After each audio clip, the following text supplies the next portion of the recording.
Bonsoir, bonjour à tous.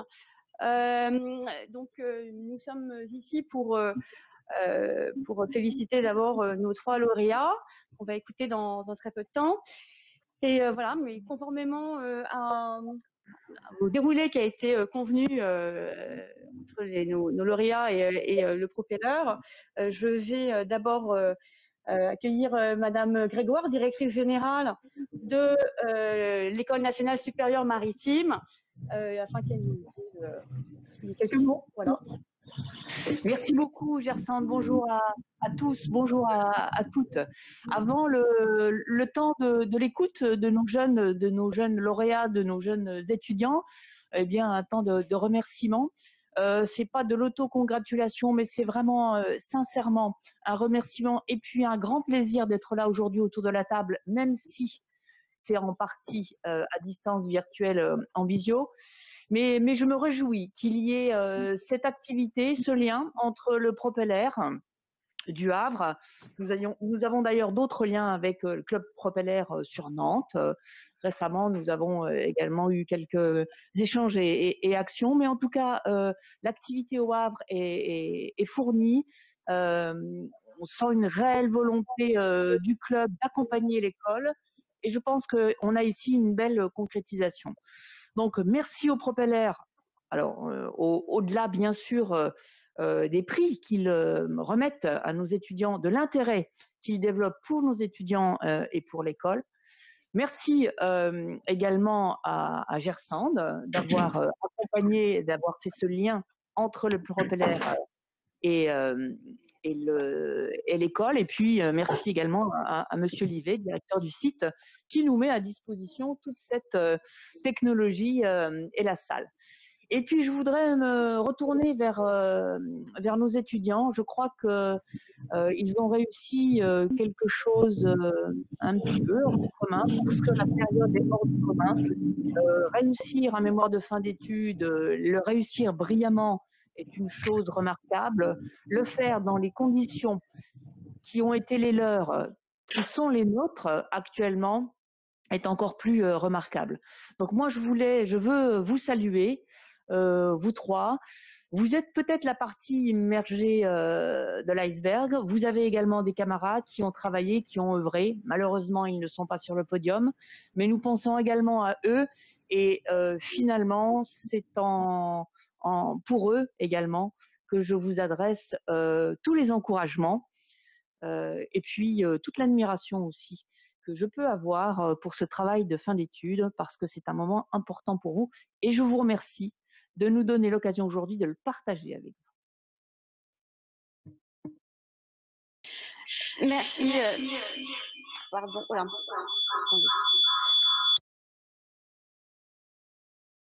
Merci, pardon. Merci Madame Grégoire pour cette intervention. Monsieur Le Gouern, au nom du Propeller. Alors, pardon. Oui, très bien. Pardon. Allô, allô. On vous écoute, Monsieur Le Gouern. D'accord, très bien. Madame la directrice, mesdames et messieurs les professeurs, mesdames, messieurs, chers lauréats et chers membres du Propeller Club. Si pour certains c'est devenu un quotidien, pour ma part, c'est toujours un peu magique de réussir à se voir au travers de nos écrans.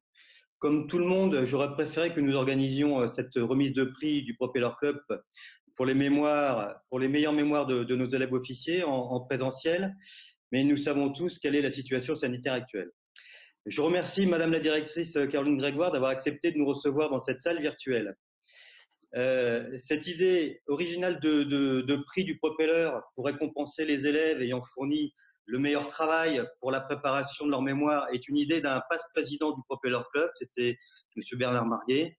Et je le remercie pour cette idée lumineuse qui nous permet de garder le contact avec les élèves et le Student Propeller Club, dont je salue la présidente, je ne sais pas si elle est avec nous aujourd'hui, Lucie Fernandez-Cassaca, qui est au CQPI. Et je suis heureux d'avoir contribué à la mise en place de ce prix.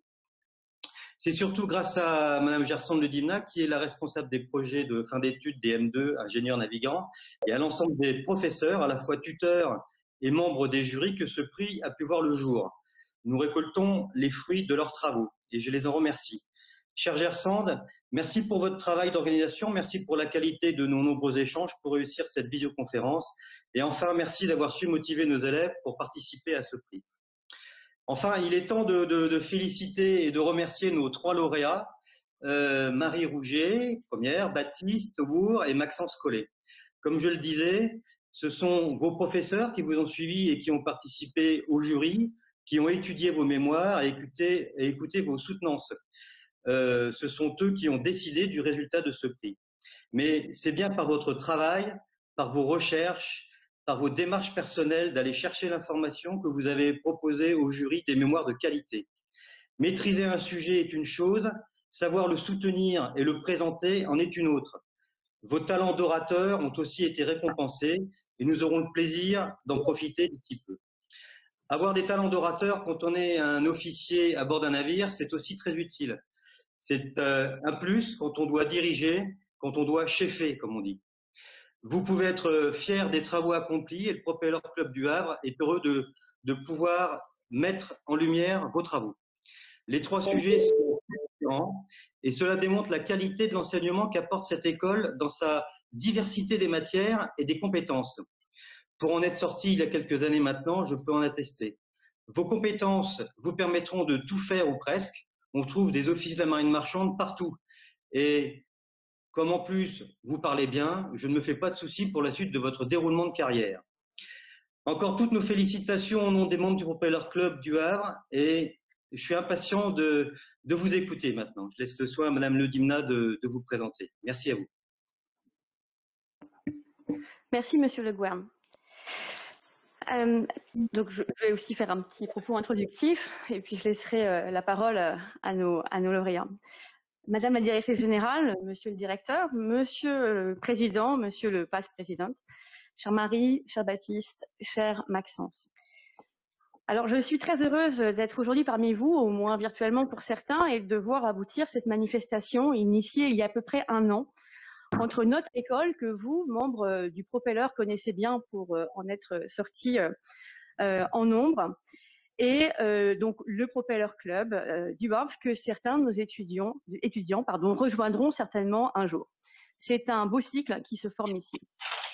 Lorsque Caroline Grégoire m'a confié la mission de mettre en place avec vous un prix du Propeller Club du Havre l'année dernière, j'ai eu la chance de faire connaître la valeur, les compétences, mais également les centres d'intérêt de nos étudiants auprès des professionnels du monde maritime. L'on connaît cette proximité, cette intégration profonde entre acteurs du monde maritime qui font partie de cette notion plus englobante qu'est la solidarité maritime. C'était ici le moyen de l'exprimer d'une nouvelle et belle façon, celle de l'échange des connaissances.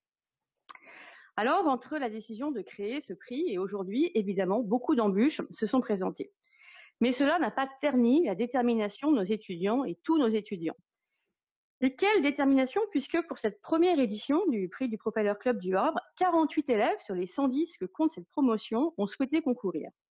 Quelle détermination également, puisque malgré le premier confinement, l'accès limité aux informations, aux bibliothèques, aux armateurs et le déploiement d'efforts pour suivre les cours en distanciel, il a fallu préparer ce travail. Quelle détermination, puisqu'après un été à travailler ou à profiter, une rentrée presque paisible, il a fallu renouer avec l'enseignement et donc les soutenances de mémoire à distance. Alors si Marie et Maxence ont eu la chance de pouvoir présenter leur travail en personne devant leurs jurys respectifs, Baptiste, je ne sais pas ce qu'il nous a prévu pour aujourd'hui, Baptiste, quant à lui, nous a dû se plier aux exigences de la webcam en faisant par écran interposé une démonstration de kitesurf. Alors certes, nos 3 élèves ici présents sont les lauréats de votre prix, mais je tiens ici à saluer l'implication de tous nos élèves, nos futurs diplômés en ces temps si particuliers. Merci également aux tuteurs qui les ont encadrés, guidés dans ce travail difficile, rigoureux, de longue haleine et inhabituel. Difficile, oui, certainement. Ce travail vient clôturer 5 années et demie d'enseignement théorique et pratique. Vous êtes capable de pouvoir démonter un moteur, gérer une situation à risque, préparer une route maritime, parler d'Adam Smith et finir par justifier une avarie commune. Et tout cela, pourquoi pas en anglais. Rigoureux, bien sûr, Il ne s'agit pas de restituer toutes ces connaissances pour ce travail ni les mettre en pratique. Il faut analyser, défendre vos positions en les justifiant, convaincre. Vous mettez en action ce raisonnement, cette rigueur scientifique dans toutes ces disciplines que vous avez rencontrées, qui feront que l'on verra en vous ce professionnel avisé et digne de confiance. De longue haleine encore. Les sujets proposés ont été proposés il y a 20 mois. Entre-temps, vous avez navigué, mûri, approfondi et mis en pratique vos connaissances. Certains sont passés officiers et ont pu même expérimenter la prise de décision. Inhabituel enfin, car oui, quand on rentre dans une école d'ingénieur, lorsque l'on passe un concours comme vous l'avez fait avec des épreuves de mathématiques et de sciences physiques, où l'on choisit son orientation parce que l'on veut naviguer, préparer un écrit d'une 40aine de pages n'est pas son quotidien. Tout cela, nous le retrouvons dans vos travaux, Marie, Baptiste et Maxence. Le raisonnement, la rigueur, la recherche, l'analyse, la prise de position, l'avenir. 2 de vos mémoires traitent des énergies de demain dans la marine marchande. Bien sûr, vous les abordez en privilégiant leur technicité, mais vous allez plus loin en vous interrogeant sur leur faisabilité. Aux sciences exactes, vous avez ajouté les sciences sociales. Le 3e mémoire, lui, est un pur sujet de sciences sociales. Et je me réjouis que cette science ait sa place au sein d'une école d'ingénieurs. La vie à bord est une micro-société. Les liens sociaux qui s'y développent sont particuliers. C'est pourquoi la question du lien entre la vie en mer et la vie à terre, celle de leur conciliation, est une question que se poseront toujours les marins et leurs proches. Avant de laisser nos lauréats présenter leurs travaux, je voudrais également remercier Philippe Livet et l'équipe informatique qui ont permis que cette manifestation puisse se dérouler en partie depuis nos locaux et soit retransmise vers vous. Dans l'ordre, nous écouterons donc Maxence Collet, 3e prix, sur son sujet l'hydrogène de la fabrication à l'utilisation, puis Baptiste Aubourg, 2e prix, sur le kitesurf, quel avenir dans le monde maritime, et enfin Marie Rouget, 1er prix, sur la vie du marin, commence-t-elle là où celle de l'homme s'arrête. Ces interventions d'une durée de 15 minutes, chacune environ, seront suivies de questions-réponses d'une durée de 10 minutes. Les membres du Propeller Club qui nous suivent en visioconférence pourront poser leurs questions directement et ceux qui nous suivent en léger différé pourront poser les leurs par écrit. Je vous remercie. C'est à vous, Maxence.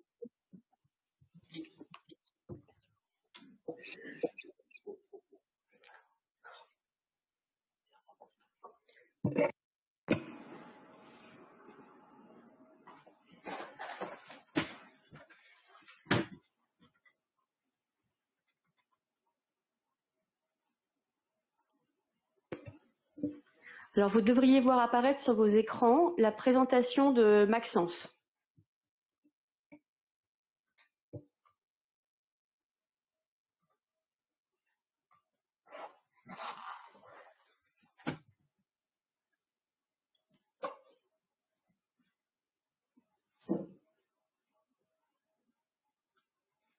Mon micro.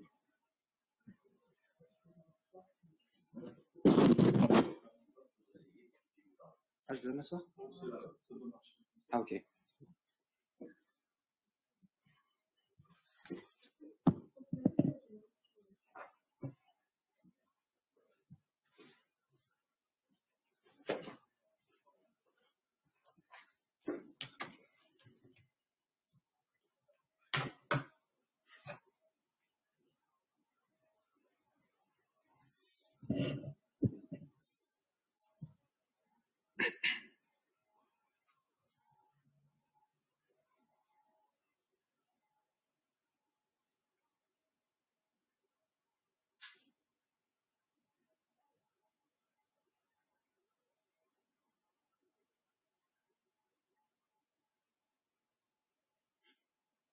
C'est bon?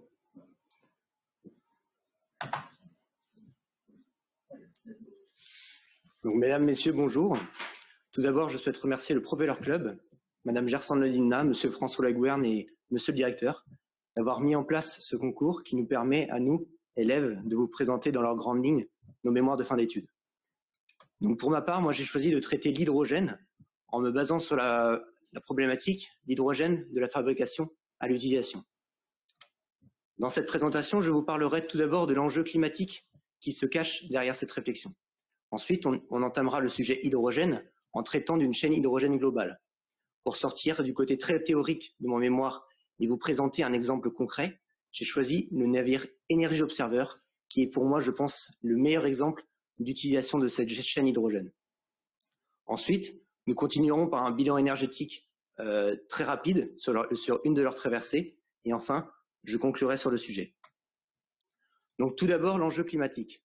Avec près de 7,7 milliards d'individus sur Terre, une population qui ne fait que de croître et une demande énergétique qui suit le mouvement, on peut alors se poser la question, quel est l'impact écologique et maintenant une préoccupation majeure qu'il est essentiel de traiter.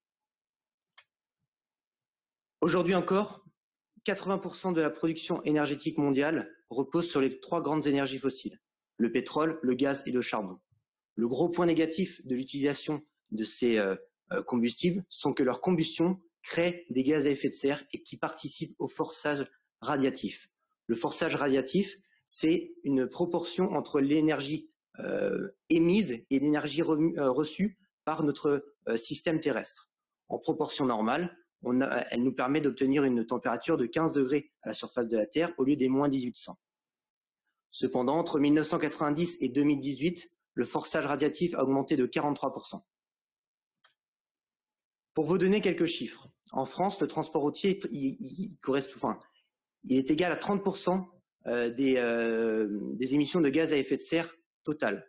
Sur ces 30%, 53% sont liés au transport, et c'est-à-dire à nos véhicules de tous les jours. On dénombre en France 39 millions de véhicules qui libèrent chacun une quantité moyenne de 118,5 grammes de CO2 par kilomètre. On atteint alors le chiffre astronomique de 4 621 500 000 grammes de CO2 si tous les véhicules français faisaient 1 km en même temps. En 2018, 37,1 milliards de tonnes de gaz à effet de serre ont été émis dans le monde. Alors vous allez me dire, au final, ça ne représente qu'une partie de l'atmosphère, 400 ppm. Mais si vous regardez la courbe de Keeling sur cette diapositive, on voit que ça va aller à la hausse et on prend 2 ppm par an, ce qui est énorme. Sachant que le rapport de l'Organisation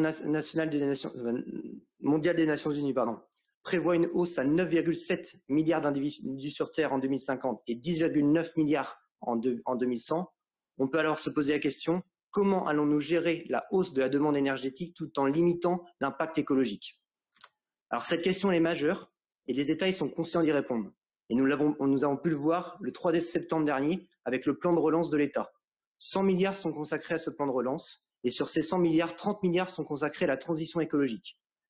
Là, vous pouvez voir les grands objectifs de cette rubrique et celle qui va nous intéresser, c'est la dernière.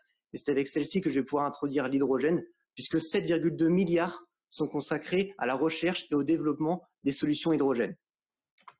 Alors, pourquoi investir dans ce combustible? Est-ce qu'une chaîne hydrogène globale fonctionne? C'est ce que nous allons maintenant répondre en se basant sur le navire Energy Observer. Donc, Energy Observer, c'est un navire qui est né en 2013 sous l'impulsion de l'officier polyvalent de la marine marchande Victorien Huissard et de l'explorateur Jérôme Delafosse. Ils se sont ensuite entourés de marins, d'ingénieurs et de reporters, et c'est en 2017 que le navire est mis à l'eau. Alors le navire, il a été développé à partir d'une coque de légende, le Formule-Tag, qui a été maintes fois récompensé lors de courses au large et notamment le Jules Verne. Donc ce navire, il a pour objectif de réaliser un tour du monde en autonomie totale en énergie, sans émission de gaz à effet de serre, sans particules fines et sans bruit. Pour ce faire, le navire, il est capable de puiser son énergie dans 3 grandes sources d'énergie: le solaire, l'éolien et l'hydrolien. Après déjà 3 ans de mission, Energy Observer, c'est devenu un mouvement écologique. Et l'odyssée de ces prochaines années sera l'occasion de pousser ces technologies vertes au maximum, et chaque escale deviendra l'occasion de partager les connaissances sur chaque installation. Et c'est ce que nous allons faire maintenant. Nous allons nous considérer en escale et essayer d'étudier l'installation hydrogène du bord. Donc l'hydrogène, ce n'est pas un élément directement accessible sur Terre. Il n'est pas non plus présent en grande quantité dans la croûte terrestre ni dans notre atmosphère à cause de sa forte dispersion et de sa légèreté. Cependant, il a l'avantage d'être présent dans quasiment toutes les énergies fossiles et notamment dans l'eau. Ainsi, pour obtenir l'hydrogène, nous devons passer par des méthodes industrielles. Il existe 4 grandes méthodes industrielles: le vaporeformage, la gazéification, la voie microbienne et l'électrolyse de l'eau. C'est cette dernière qui a été retenue à bord de l'Energy Observer. Et en fait, l'électrolyseur, c'est un système qui permet de décomposer la molécule d'eau en atomes d'oxygène et d'hydrogène grâce à un courant électrique. Le principe de fonctionnement est assez simple. On admet de l'eau au niveau de l'anode et l'anode, au niveau de cette anode, il va avoir une oxydation. C'est-à-dire que l'installation, elle est soumise à un potentiel électrique. Ce potentiel électrique va venir déstabiliser les liaisons chimiques de la molécule d'eau et même les briser. Il y a alors formation d'atomes d'oxygène, de protons et d'électrons. Les atomes d'oxygène se combinent entre eux pour former du dioxygène qui sont évacués de l'installation. Pour les protons, ils vont pouvoir passer par la membrane qu'on appelle une membrane électrolyte et cette membrane bloque le passage des électrons. Les électrons vont devoir passer par le circuit extérieur, c'est-à-dire le courant. Côté cathode, il va avoir une réduction parce que les protons cherchent à récupérer un électron. Ils se combinent alors à ceux qui sont apportés par le courant pour former un atome d'hydrogène qui, 2 par 2, se combinent pour former du dihydrogène. À bord du navire Energy Observer, c'est un électrolyseur PEM, Proton Exchange Membrane. Donc c'est une membrane, un électrolyte polymère. Et les avantages de cette installation sont qu'on a une absence d'électrolyte liquide, une compacité supérieure, une simplicité du design et du fonctionnement, et enfin des performances légèrement supérieures. Pour obtenir le meilleur rendement de l'électrolyseur, l'eau doit avoir une conductivité ionique la plus faible possible. C'est pourquoi le navire il est équipé d'une installation de désalination, c'est-à-dire les osmoseurs. Pour vous donner quelques chiffres, l'installation permet de produire 4 normalomètres cubes heure d'hydrogène pour une consommation de 3,66 litres d'eau déionisée. Il a une consommation de 24 kWh et il est équipé de 2 étages de 34 cellules. Ensuite, nous allons voir le stockage. Pour assurer une autonomie complète, le stockage est une étape clé. Il existe 3 grands modes de stockage: le stockage solide, le stockage liquide et le stockage gazeux. À bord de notre navire, c'est le stockage gazeux qui a été retenu parce que le stockage liquide demande trop d'installation et le stockage solide n'est pas encore à l'état mature. Pour permettre ce stockage, le navire il est équipé de 2 compresseurs, un compresseur Serra et un compresseur Nova. Le principe de fonctionnement de ces compresseurs est le même, c'est-à-dire que nous avons une double chambre concave qui sépare hermétiquement une chambre à gaz sur la partie supérieure et une chambre hydraulique, à compression hydraulique, sur la partie inférieure. La grande différence, c'est que pour le Serra, c'est une membrane métallique, alors que pour le Nova, ce sont 3 membranes polymères. Les mouvements alternatifs de cette membrane permettent l'aspiration et la compression du gaz. La pression de stockage désirée à bord du navire est de 350 bars. Pour obtenir cette pression, il y a alors démarrage successif du compresseur Serra, puis du compresseur Nova. La consommation, elle va de 500 à 1600 watts en fonction de si l'un ou les deux sont en fonctionnement. Pour permettre de réellement stocker l'hydrogène, il est essentiel de posséder une enceinte dans laquelle il sera mis en réserve. Le navire, il est composé de 8 réservoirs de 332 litres qui permettent de stocker une quantité totale de 62 kg d'hydrogène. Cela représente une quantité d'énergie de 1 MWh stockée. Au départ, les ingénieurs pensaient mettre ces bouteilles à l'intérieur de la coque. Mais suite à des études, ils ont préféré le mettre dans des caissons à l'extérieur pour limiter les embruns, limiter le confinement et permettre une maintenance plus facile. Au niveau de la construction, donc on a un liner, c'est-à-dire une coque, une structure étanche composite, en matériaux composites en dessous, et par-dessus, nous avons une structure résistante qui est faite par enroulement de fibres de carbone.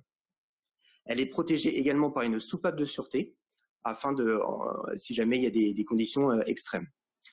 Alors le stockage, c'est une question qui est très souvent posée par les visiteurs de l'Energy Observer, mais aujourd'hui, avec les avancées technologiques, ce n'est plus un problème puisque les risques qui sont associés à ce stockage sont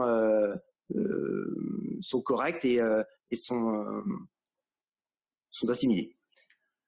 Donc, grâce à cette installation, Energy Observer, il veut démontrer la viabilité du système en l'utilisant dans un milieu marin hostile. Pour terminer notre chaîne hydrogène globale et permettre réellement d'utiliser ce vecteur énergétique, la pile à combustible est l'élément, l'installation utilisée à bord. Donc la pile à combustible, elle a eu une évolution rare dans l'histoire des technologies puisqu'elle a mis plus de 150 ans à passer de l'invention à l'innovation. Donc la pile à combustible, c'est un générateur électrique dont le but est de transformer une énergie chimique d'un combustible en une énergie électrique. Elle fonctionne sur le mode inverse de l'électrolyse, donc de l'électrolyseur qu'on a vu tout à l'heure, et est composée des mêmes éléments, c'est-à-dire 2 électrodes et une membrane. Concernant cette membrane, c'est une substance qui permet la dissociation en présence d'eau de charges, d'éléments chargés positivement et négativement. En d'autres termes, elle bloque le passage des électrons et laisse le passage aux protons. Ici, à bord d'un navire, c'est une pile à combustible PEM, donc proton exchange comme l'électrolyseur, et donc c'est une membrane, c'est un électrolyte polymère. Malgré sa finesse, environ 200 micromètres, elle sépare hermétiquement l'oxygène de l'hydrogène, qui est une condition obligatoire pour le fonctionnement de la pile. C'est une membrane qui est très hygroscopique et doit donc rester en permanence saturée en eau. Concernant les électrodes, il y a 2 réactions bien spécifiques, une oxydation à l'anode et une réduction à la cathode. La vitesse de réaction, elle dépend du matériau utilisé pour les électrodes et également de leur faculté à réaliser les échanges électroniques entre l'électrode et l'électrolyte. Pour favoriser cet échange, une fine couche de platine est mise au niveau des électrodes. Le principe de fonctionnement, il est assez simple aussi. Nous avons d'hydrogène qui se diffuse à travers l'anode jusqu'à ce qu'il rencontre une molécule de platine. La molécule de platine va alors dissocier ces 2 molécules en 2 molécules d'hydrogène. Cette molécule d'hydrogène va alors se combiner à 2 atomes de platine qui, par ionisation, va relâcher un électron. On a alors la formation d'un proton H+. Comme tout à l'heure, l'électron ne peut passer par la membrane, alors que le proton peut. Le proton passe alors par la membrane jusqu'à ce qu'il atteigne la cathode. À la cathode, une réduction va se passer avec l'atome d'oxygène qui arrive par le milieu extérieur, l'électron qui passe par le circuit extérieur et le proton par la membrane. La différence de potentiel créée par la création de l'électron côté anode et l'utilisation côté cathode permet de créer un courant lorsque la pile est placée en générateur dans un circuit électrique. Le navire, il est équipé de 2 piles, une pile CE-Alitaine et une pile Toyota. La pile CE-Alitaine, c'est la plus ancienne, qui est là depuis le début du navire, et la pile Toyota, elle est là depuis le chantier dernier, donc l'hiver dernier à Saint-Malo. C'est une pile qui a été spécialement créée pour l'Energy Observer à partir des connaissances qu'ils ont de la Toyota Mirai, qui est un véhicule sorti en 2014. Et cette pile, elle a pour objectif d'augmenter énormément le rendement du navire. Pour vous donner quelques chiffres, la pile CEA permet de fournir 30 kW d'énergie, alors que la Toyota 40 kW, sachant qu'on peut aller jusqu'à 80 kW. Maintenant, nous allons très rapidement nous concentrer sur leur dernier bilan énergétique de leur dernière traversée, Nassau Fort-de-France. Donc, comme vous pouvez le voir, ils ont produit 3511 kWh d'énergie. Sur cette production, 50% ont été fournis par le solaire et 20% par la pile à combustible. Alors, vous allez me dire, elle ne sert pas à grand-chose, la pile à combustible. On n'a que 20%. Et il faut savoir que l'Energy Observer, c'est l'énergie solaire, c'est la principale source d'énergie à bord. Par contre, on voit que la pile à combustible, elle sert notamment lors des périodes de nuit. En effet, on observe pendant la nuit que le niveau des batteries baisse Et arrivé sous un certain seuil, alors la pile à combustible démarre et remonte le niveau des batteries. Grâce à cette présentation, j'ai souhaité vous présenter une chaîne hydrogène globale. Pour l'Energy Observer, on observe que ça fonctionne et que ça représente une source d'énergie verte non négligeable. L'hydrogène, ce n'est pas le gaz ayant la meilleure réputation, mais les avancées technologiques actuelles font qu'aujourd'hui, les risques qui lui sont associés sont maîtrisés. L'industrie actuelle, elle est capable maintenant de faire des installations qui sont fiables, viables, et qui permettent de donner du poids à ce vecteur énergétique. Enfin, comme nous avons pu le voir dans la première partie, l'hydrogène est au cœur du plan de relance de l'État, et je suis persuadé qu'il ne sera pas étonnant de voir ce vecteur énergétique sur de nombreuses tables d'industrie ou d'institutions. Merci de votre attention.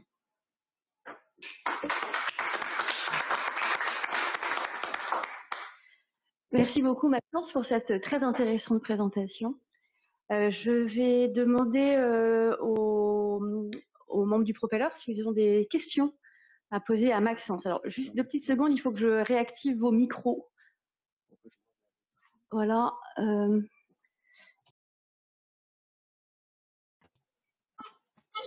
Voilà. Est-ce que vous avez des questions? Oui, moi j'ai. Oui, moi j'ai une question. Vas-y, Bernard, allez-y, posez vos questions. À propos du catalyseur qu'est le platine, on sait depuis des années que la problématique, c'est pour l'évolution des piles à combustible, c'est la disponibilité du métal platine. Moi, j'entends parler depuis très longtemps qu'on remplacerait le platine, on aurait trouvé des solutions éventuelles pour remplacer le platine par un polymère. Est-ce que vous avez quelques informations sur ce point-là? Alors, oui, j'ai lu des choses dessus, mais à l'heure actuelle, ils n'arrivent pas à obtenir la rapidité de réaction qui est égale à la platine. Ouais, ok. J'étais toujours, voilà, merci, parce que j'étais toujours à ce stade-là, mais je ne sais pas si ça va évoluer entre-temps. Merci beaucoup. Je vous en prie. Merci, Monsieur Marula. Est-ce qu'il y a d'autres questions vers le Propeller? Je rappelle par ailleurs aux personnes qui nous suivent en streaming que vous pouvez poser des questions via le site, via le lien streaming. Voilà. Monsieur Lachèvre, je crois que vous vouliez poser une question. Et Michel était avant moi, je laisse la parole à Michel. Maubert. Oui, bonjour et félicitations à Maxence. Première chose, c'est un tout petit rappel pour nous, pilotes du Havre. On a un collègue, Roger Langevin, qui est hélas décédé, mais qui faisait une traversée atlantique et qui avait testé une pile à combustible avec l'hydrogène, donc il y a, je sais plus, une vingtaine d'années. Donc c'est l'occasion pour moi de rendre hommage à son esprit d'aventure et d'innovation. Voilà, c'est uniquement ça. Merci. Christophe? Oui, donc déjà, effectivement, félicitations et bravo pour cette très belle présentation. C'est vraiment très intéressant et je pense qu'on est vraiment là dans le. Enfin, c'est la nouvelle ère, je pense, de nos énergies futures et c'était très très bien expliqué. Et bravo. Et effectivement, donc moi aujourd'hui, là, je suis un peu de l'autre côté de la barrière. Hein, j'ai quitté le monde maritime d'un point de vue professionnel, mais je m'intéresse toujours beaucoup. Donc là aussi, merci beaucoup pour ce lien entre, je dirais, cette nouvelle technologie, cette nouvelle énergie et notre lien maritime, hein, qui sera effectivement utile sur nos bateaux plus tard. Et puis, dernier point, effectivement, donc moi aujourd'hui travaillant chez Dresser-Rand, qui est maintenant qui appartient au groupe Siemens. Siemens est en pleine transition énergétique, investit énormément et effectivement, on a des groupes de travail tournés vers la production de cette nouvelle énergie, qui est donc de l'hydrogène. Donc voilà, donc tu es complètement dans l'air du temps, je crois, aujourd'hui. Donc, grâce à ta présentation, est-ce que tes connaissances nous a partagé aujourd'hui. Merci beaucoup encore. Et ton avenir est vraiment devant toi. Bravo. Merci beaucoup. Merci, Monsieur Lachèvre. Monsieur Le Gouern. Alors d'abord, je voulais remercier Maxence pour son travail. On a bien compris comment ça fonctionnait la pile à combustible. Moi, je voulais savoir s'il y avait déjà des applications industrielles ou si finalement il n'y a que l'énergie observeur qui l'utilise, ou est-ce qu'on a déjà des applications au niveau industriel ailleurs? Alors oui, actuellement il y a un navire qui est à Nantes, qui en fait fait les traversées de l'Erdre. Et c'est un petit navire à passagers d'une douzaine de personnes qui permet de faire des traversées de l'Erdre en 3-4 minutes. On a aussi la société ABB et HDF qui travaillent en fait sur des piles à combustible, grosse source d'énergie jusqu'à 1 MWh, et qui sont en train de travailler pour la mise en place de piles à combustible sur des navires marchands. Et on a aussi, je vais plus me souvenir, l'Elias, qui est un projet pour 2023 dans le golfe du Morbihan. D'accord. Et là, on parlait d'une pile Toyota. Est-ce que la France a des entreprises qui sont aussi à la pointe ou pas? Alors, il y a la société McFly à Lyon qui travaille énormément sur le domaine hydrogène. Il y a aussi la société Air Liquide qui sont des gros piliers français d'hydrogène. Actuellement, il n'y a pas encore de grosses stations hydrogène qui permettent une évolution et un déploiement français au niveau des véhicules, mais on observe qu'il y a un investissement, et justement via le plan de relance de l'État, je pense qu'ils ont dans l'optique, comme pour l'électrique, de mettre en place des installations pour l'hydrogène. Une dernière chose, je voulais vraiment vous remercier, Maxence, là, pour votre présentation au nom de tous les membres du Propeller. C'était très clair. On sent qu'il y a un réel travail qui a été fourni derrière, et on voit que vous maîtrisez complètement votre sujet, qui est un sujet complètement d'actualité et qui ne demande qu'à évoluer prochainement dans les futures années. Encore bravo et merci pour votre participation. On est vraiment heureux de vous avoir comme lauréat pour ce premier prix. Merci beaucoup. Merci, Monsieur Le Gouern. Est-ce que Monsieur Klosterman, Madame Grégoire, Monsieur Livet, qui êtes présents ici, vous avez des questions à poser à Maxence? Non? Baptiste et Marie? Non? D'accord. Écoutez, il me semble que je n'ai pas de questions non plus pour les personnes qui nous suivent en streaming. Donc, Maxence, merci beaucoup. Je joins mes félicitations à celles de Monsieur Le Gouern, mes remerciements également. Je vous laisse laisser votre place maintenant à Baptiste Aubourg, qui va nous parler du kitesurf dans la marine marchande. Merci.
Vous voyez bien la présentation?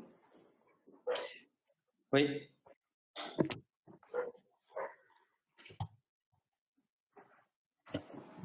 Donc bonjour à tous.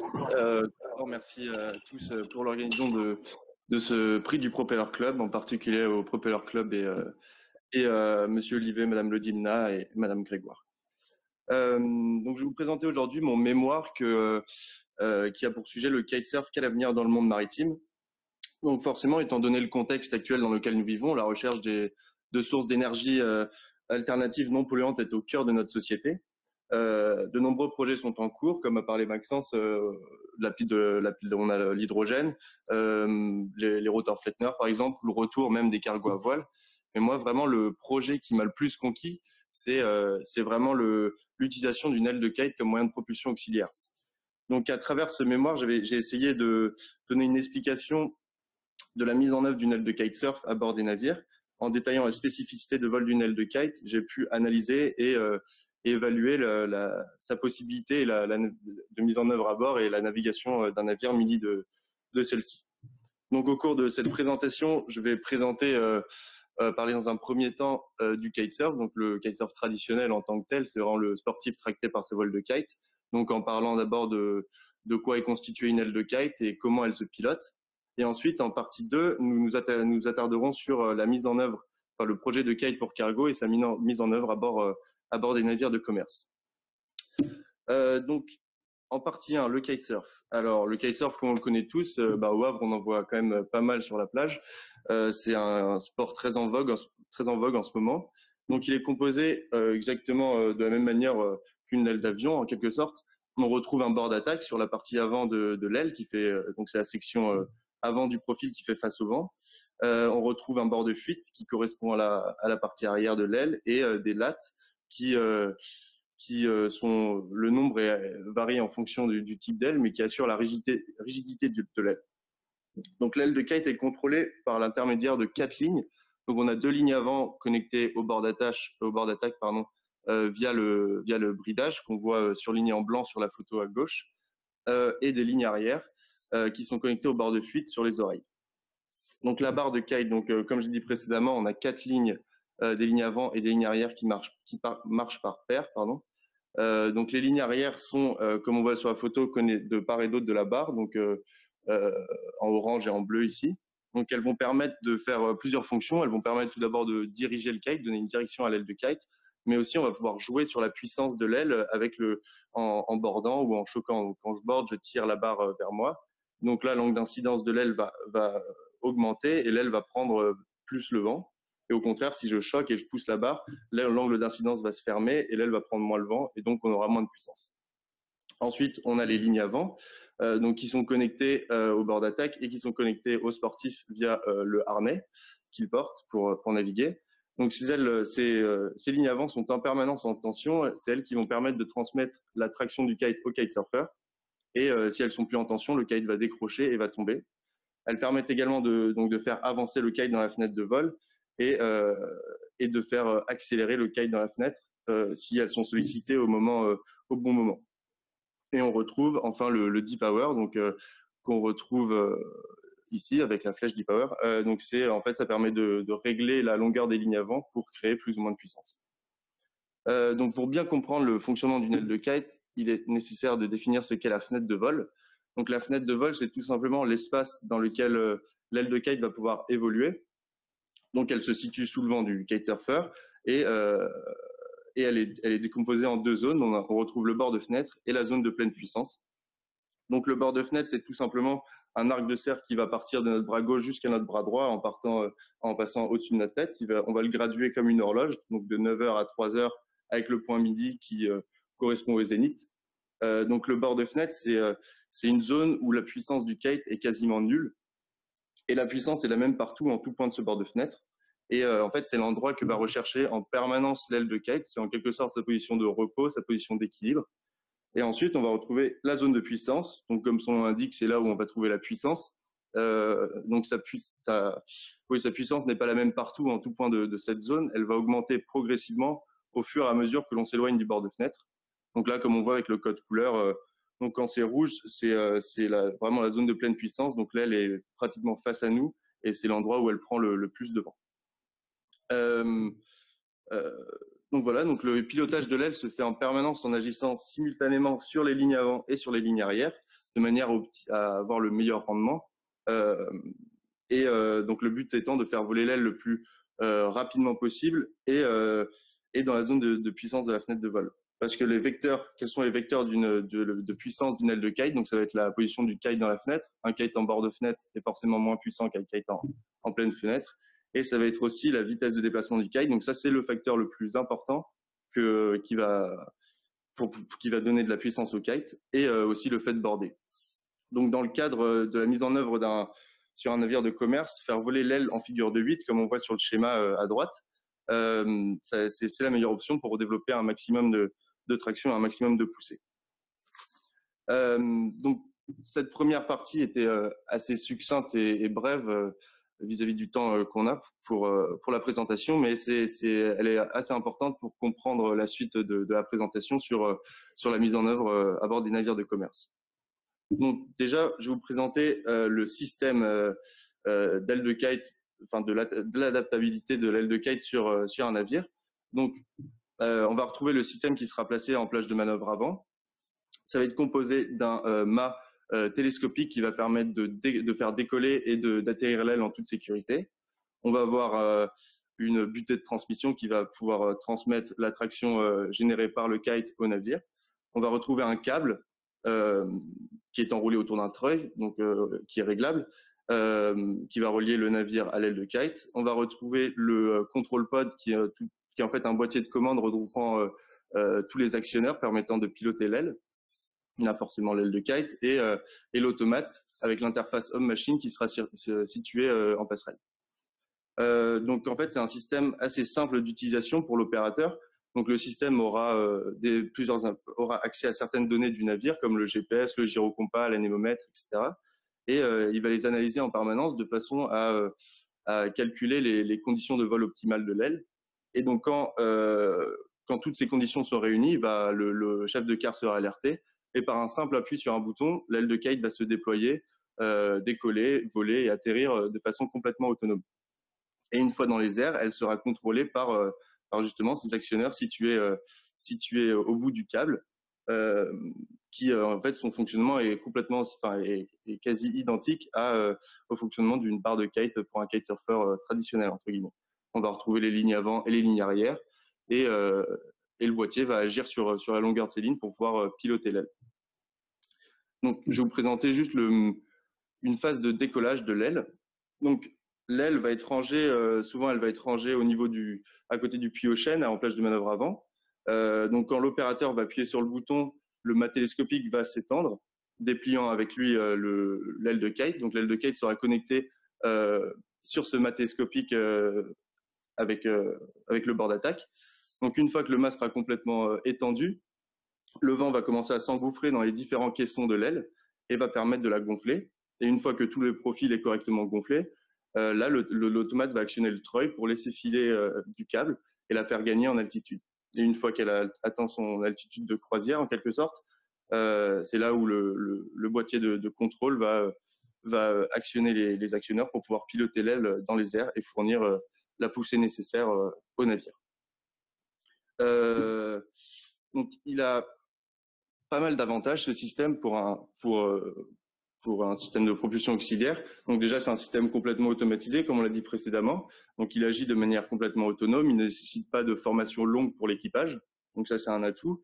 Rétrofit, on va pouvoir installer ce système sur un navire sans passer par la case cale sèche. Elle peut se faire en une journée avec un navire à quai en pleine opération de chargement ou déchargement. Et ensuite, une fois qu'il est installé à bord, il est peu encombrant et ne gêne en rien les opérations commerciales du navire. Stabilité, donc ça, je compare ça avec un voilier. Donc le bras de levier est beaucoup moins important qu'avec un mât muni de voile.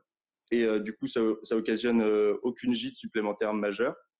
Et la force de propulsion, donc comme on le sait, le vent forcit de façon exponentielle avec l'altitude. Donc le fait qu'on puisse faire voler l'aile à une altitude élevée et bénéficier de vents plus forts et plus réguliers, combiné au fait qu'on puisse faire travailler l'aile dans les airs, en figure de 8 par exemple, comme je l'ai présenté précédemment, on va pouvoir générer énormément de puissance. Donc en théorie, on va pouvoir une aile de kite est 5 à 25 fois plus puissante par mètre carré de voile que des voiles traditionnelles. Donc la navigation avec ce système. Donc ce système sera utilisable suivant les mêmes allures que l'on va retrouver sur un voilier, donc du près au vent arrière. Donc elle va être utilisée à partir d'un angle de 45 degrés par rapport au vent. Donc en dessous, forcément, on est face au vent, c'est pas utilisable. Mais par contre, la force de propulsion générée par le kite sera différente en fonction des allures du navire. Donc plus on va se rapprocher du vent, donc de l'allure de près, moins le système sera efficient. Et au contraire, plus on va s'éloigner du vent, on va descendre sous le vent, plus on va aller vers le vent arrière, plus le système sera efficace. Et donc pour résumer, à partir de 70 degrés au plus, donc ce qui correspond à une allure entre le près et le travers, le fonctionnement de l'aile commence à être assez bon, mais c'est vraiment entre les angles 120 et 130 degrés qui correspond à une allure de largue où l'aile offre le meilleur rendement. Donc là, dans la diapo suivante, je vais juste vous comparer justement pourquoi c'est plus efficient au large et pas au près.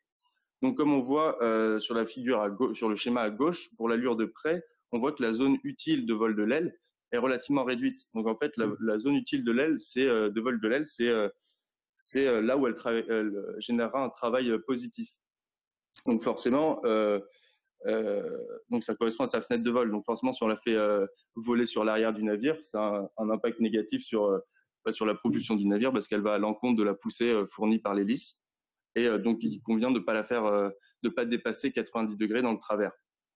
Et on voit que c'est relativement réduit. Donc l'aile aura une zone de vol assez étroite et ne pourra pas accélérer et générer la puissance nécessaire.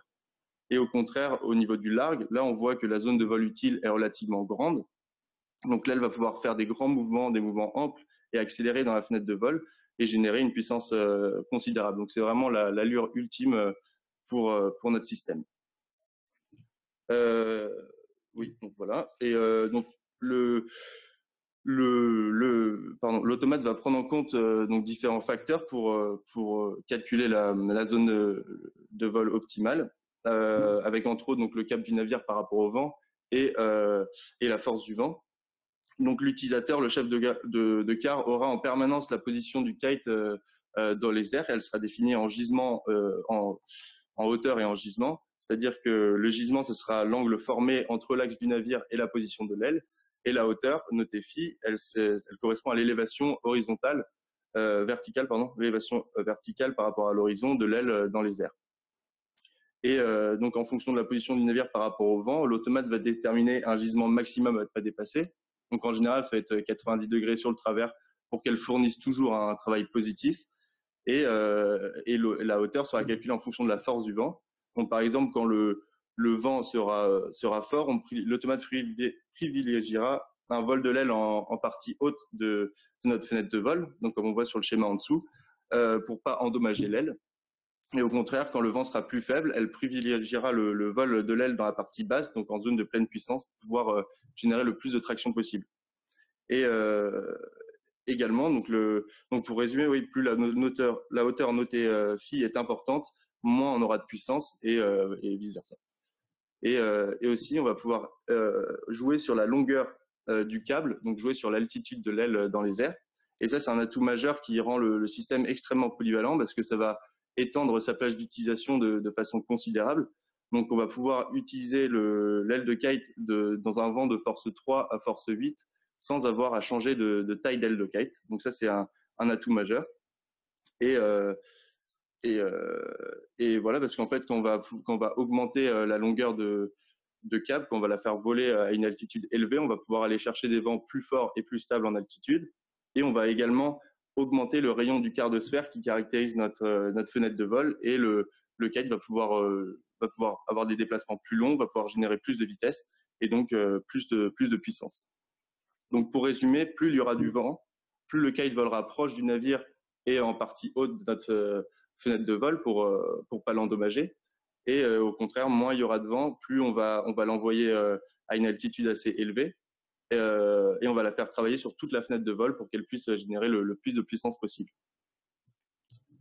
Donc en conclusion, le kitesurf pour moi a un avenir assez prometteur dans le monde maritime. Les projets comme celui d'Airseas permettent, si les conditions sont bonnes, toutes les conditions sont réunies, de réduire de 20 à 30% la consommation de carburant des navires. Donc avec les nouvelles réglementations mises en place petit à petit concernant les émissions de gaz des navires, les armateurs n'auront pas d'autre choix que de se tourner vers des énergies renouvelables.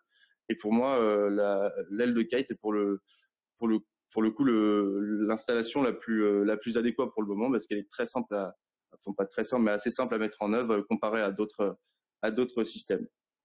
Donc il y a encore c'est encore en phase de projet, il reste encore quelques réponses à aller chercher concernant quelques problématiques, mais les différents projets se concrétisent et on devrait voir d'ici fin 2021 les premiers navires munis de ce système. Donc voilà, c'est tout. Merci.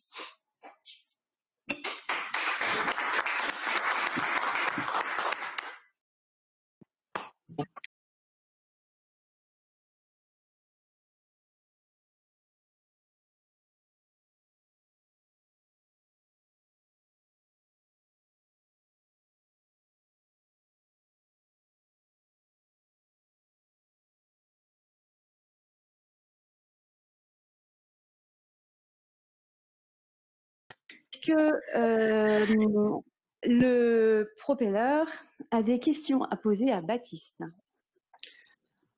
Alors, Monsieur Bellec. Il y a des mains qui se sont levées. J'ai vu. Oui. J'ai vu. Oui, j'ai levé une main, moi. Monsieur Bellec a levé la main. Oui, bravo Baptiste pour cette présentation. Je voulais savoir, j'avais entendu parler il y a quelque temps de projets chez Dreyfus, CMA-CGM, et également chez un japonais transpacifique, je crois que c'est Hyundai. Est-ce que ces projets avancent? Est-ce que je crois qu'ils ont des fournisseurs différents et est-ce que tu as des informations sur l'avancée de ces projets-là? Oui, alors on a Louis Dreyfus qui est en partenariat avec Air6, du coup, qui est une filiale d'Airbus avec lequel le NSM travaille. Ils ont effectué déjà plusieurs tests, il me semble, sur le Ciudad de Cadiz, un roulier de chez Louis Dreyfus, avec une voile de 500 mètres carrés. Et on devait avoir le Ville de Bordeaux qui fait des transatlantiques. On devait voir les premières ailes de 1000 mètres carrés équiper ce navire d'ici fin 2020. Sauf qu'au vu des conditions sanitaires, ça a été décalé et ces tests-là devraient se faire d'ici 2021. Et ensuite, il y a eu, ils ont signé un contrat également avec la société un armateur de vraquier japonais. Il me semble que c'est Kawasaki. Et ils ont signé pour équiper leur navire de plusieurs voiles de kite de chez Air6, si les tests sont concluants. Ensuite, il me semble que CMA-CGM sont en partenariat avec la société Beyond the Sea, mais ça, il y a très peu d'informations dessus. Je crois qu'ils sont dans un stade beaucoup moins avancé que Air6. Et on avait également une entreprise allemande, Sky Sales, qui maintenant, ça fait un peu plus de 10 ans qu'ils travaillent dessus, sauf qu'ils avaient des problèmes avec leur automate, il me semble, et le projet n'a pas vu le jour.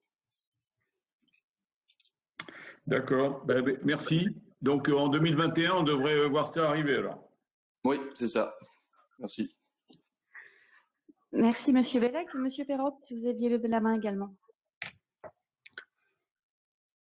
Oui, merci de me donner la parole. Bravo pour cette présentation qui, comme la précédente, est impressionnante. Ma question, c'est pour la navigation. Parce que la navigation de nuit, quand on a une ombrelle comme ça qui se promène au-dessus du bateau, comment est-ce qu'on arrive à la signaler, quoi? Est-ce que ça a déjà été, je pense, ça a déjà été travaillé. Donc ouais, ça c'est en fait, dans mon mémoire, j'avais fait une 3e partie sur les différentes problématiques, les différentes questions que moi-même je me posais pour le développement de ce projet, et dont une, c'était vraiment la signalisation de cette aile de kite dans les airs, quel feu mettre en place pour l'identifier et avoir également des feux distincts des feux de navire qu'on peut retrouver sur les différents navires pour pas qu'il y ait confusion avec les autres navires dans la zone. Mais oui, il faut sans aucun doute qu'elle soit éclairée la nuit, qu'elle ait des signaux propres à elle pour que chacun puisse, que ce soit les avions, les hélicoptères ou les autres navires puissent l'identifier de façon claire. Mais je ne sais pas encore quels feux vont être mis en place pour l'identifier. Ok, mais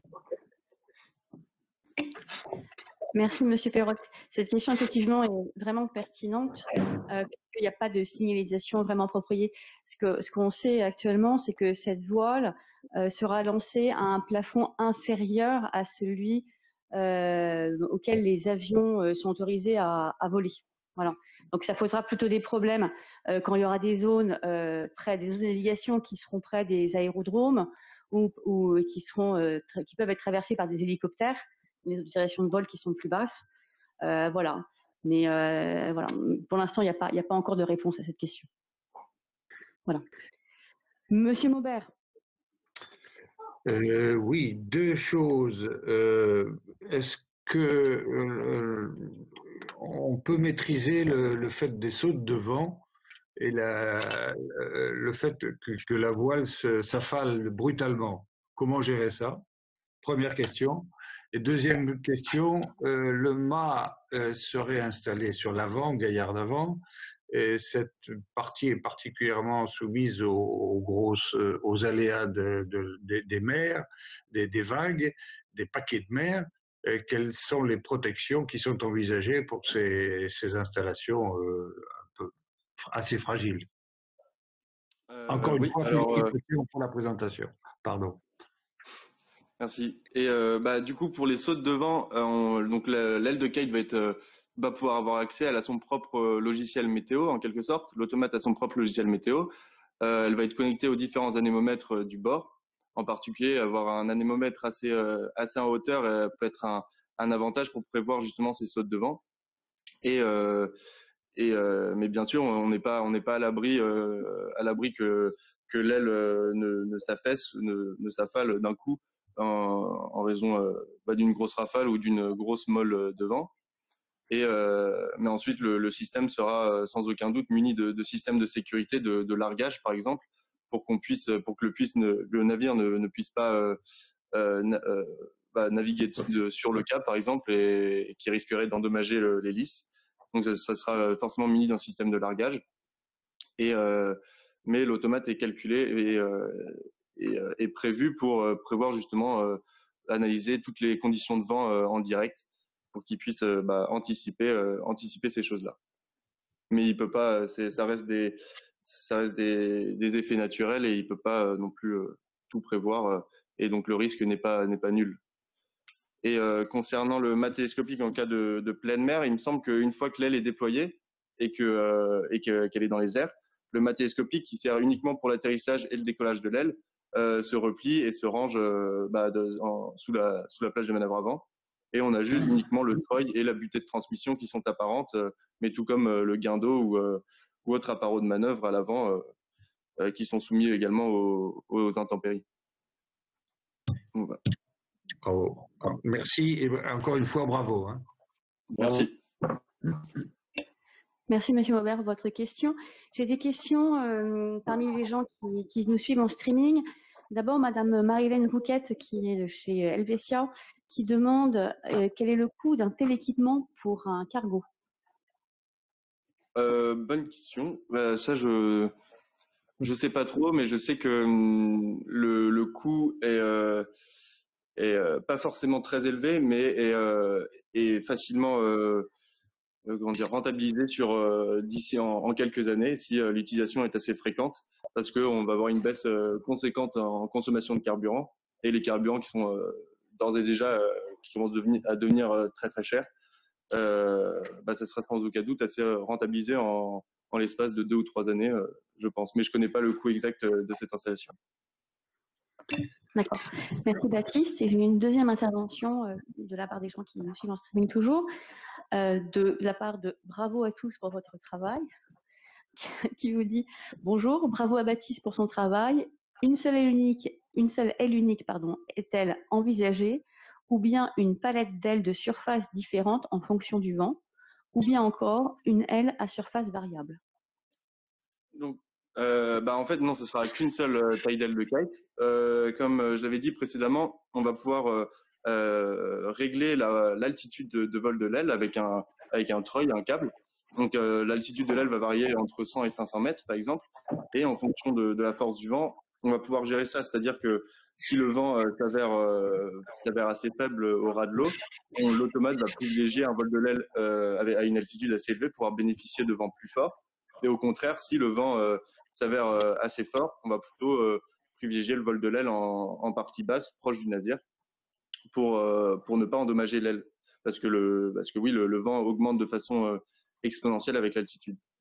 Et du coup, une seule taille d'aile de kite suffira pour couvrir les plages de vent de force 3 à force 8. Sinon, il va pas s'emporter. D'accord.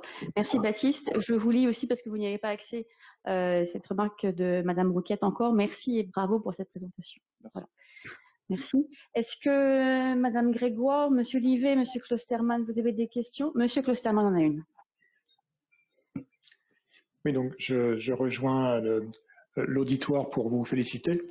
Ma question tient à la manœuvre d'évitement du navire. Imaginons que dans un trafic modéré, le navire muni d'une voile de kite qui est à la limite de son fonctionnement, disons à 90 degrés du vent, soit soudain obligé pour éviter un navire antagoniste de venir au vent à 45 degrés du vent. Qu'est-ce qui se passe? En fait, ça va être comme un kitesurfer sur la plage en attendant d'aller dans l'eau. Il va pouvoir mettre l'aile sur le bord de fenêtre, au zénith par exemple. Et là, à cet endroit-là, la force de traction est quasiment nulle. Du coup, le navire, s'il a une manœuvre d'anticollision à faire, l'aile se mettra en position en bord de fenêtre, au zénith, et il va pouvoir, donc l'aile sera au-dessus de lui, et le navire pourra pivoter à 360 degrés autour du câble, et l'aile restera dans la même position, parce qu'elle est en position neutre. Et du coup, ce qui permet de naviguer sous n'importe quelle allure. Là, forcément, l'aile de kite ne générera plus aucune traction, elle sera complètement passive, mais il pourra faire sa manœuvre d'anticollision sereinement, sans danger de mettre à l'eau le kite. Et le chef de quart a-t-il une intervention à faire, ou est-ce que tout ça se fait de façon automatique? Non, je pense que s'il doit faire une manœuvre d'anticollision, il doit y avoir un simple appui sur un bouton qui va qui dit de mettre l'aile à sa position d'équilibre, à sa position de repos en bord de fenêtre. D'accord. Merci. Merci. D'autres questions? On a le Monsieur Livet. Ouais, dans le prolongement de la précédente intervention, là, quelle différence de vitesse serait finalement induite, ou quelle réduction d'allure serait induite par la mise en position neutre? C'est-à-dire que dans l'anticollision, la vitesse et la route surface font partie des éléments de détermination au CPA, etc. Donc, est-ce qu'on a 1, 2, est-ce qu'on perdrait 1, 2, 3 nœuds? J'en sais rien. Est-ce qu'on a une idée sur ça? Ça, je sais pas trop, mais après, pour justement cette manœuvre d'anticollision, si on est fixé à une vitesse de 12 nœuds au moment où on doit faire l'anticollision et qu'on met le kite en position neutre, on va forcément perdre en vitesse, mais on peut anticiper et compenser en agissant sur le shutburn pour justement rester à cette vitesse de 12 nœuds. Voilà.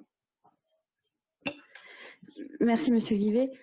Pour ceux qui nous écouteraient et qui ne seraient pas trop familiers avec le monde maritime, le CPA, c'est le Closest Point of Approach, c'est la distance qu'il faut respecter entre deux navires. Merci. Marie et Maxence, avez-vous des questions? Non? Bien, écoutez. On a une question de François Le. Pardon, Monsieur Le Gouin, je ne voyais pas agiter la main, pardon. On vous écoute. D'abord parce que j'ai pas eu l'occasion de le faire de vive voix, je voulais remercier Baptiste lui aussi pour cet excellent travail. Je pense qu'il y a beaucoup de questions sur le sujet. Bon là on est un petit peu limité dans le temps et moi-même j'aurais posé d'autres questions, mais on aura peut-être l'occasion de le faire lors d'une autre occasion. Merci pour votre travail et je pense qu'on verra effectivement une aile comme ça prochainement arriver sur les navires. Ça va, je pense pas que ce soit très très simple, mais après tout, les technologies évoluant maintenant rapidement, je pense qu'on va voir ça assez tôt sur nos navires. En tout cas, merci beaucoup pour votre travail et au plaisir de vous rencontrer physiquement. Merci beaucoup monsieur. Merci Monsieur Le Gouin. Baptiste, moi aussi, je vous remercie pour votre travail et votre présentation. Voilà, je vais vous laisser quitter cette place pour accueillir Marie Rouget, qui est notre premier prix. Voilà.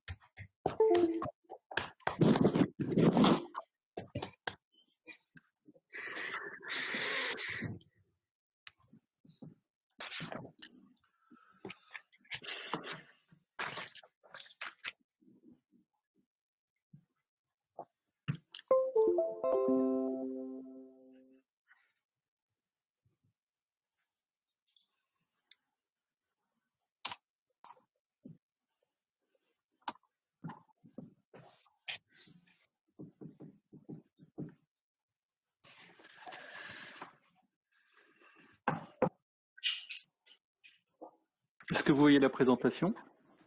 Oui. Oui.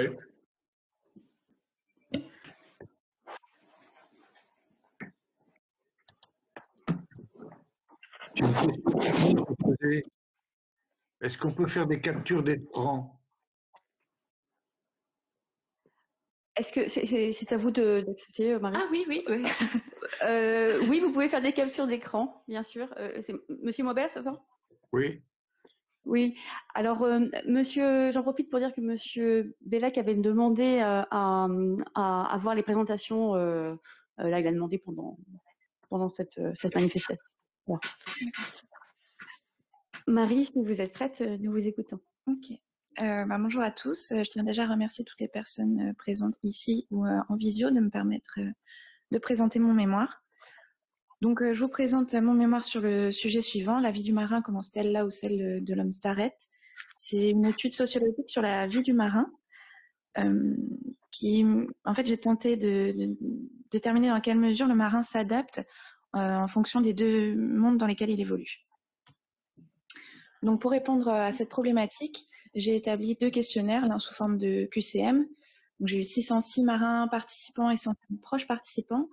L'autre sous forme de rédaction de réponses libres. Bon, c'était les mêmes questions. 19 marins participants et 5 proches participants. Et j'ai également récolté le témoignage d'un médecin des gens de mer. Donc, dans ce mémoire, j'ai scindé la réflexion en 3 parties. Donc, la première partie concerne les 2 mondes distincts dans lesquels le marin évolue. J'ai tenté de décrire les caractéristiques qui concernent le monde maritime et le monde terrestre. Donc, dans cette partie, j'aborde la distanciation géographique et temporelle entre ces 2 mondes. Donc, géographique, elle semble un peu évidente. Temporelle, c'est concernant les décalages horaires, les horaires décalés de travail des marins. Également, le décalage au niveau des saisons, puisqu'on part à une saison et on revient parfois à une autre saison. Ensuite, l'éloignement du conventionnel. Donc là, j'aborde la rupture sociale que subit le marin, puisqu'il est totalement isolé des conventions sociales terrestres. Donc ici, j'illustre par le témoignage d'un marin, borné et déconnecté. Alors tout nous semble très loin. On est aussi loin du jugement finalement social qui parfois on peut subir à terre. Ensuite, j'aborde les conditions de vie particulières lorsqu'on est en mer.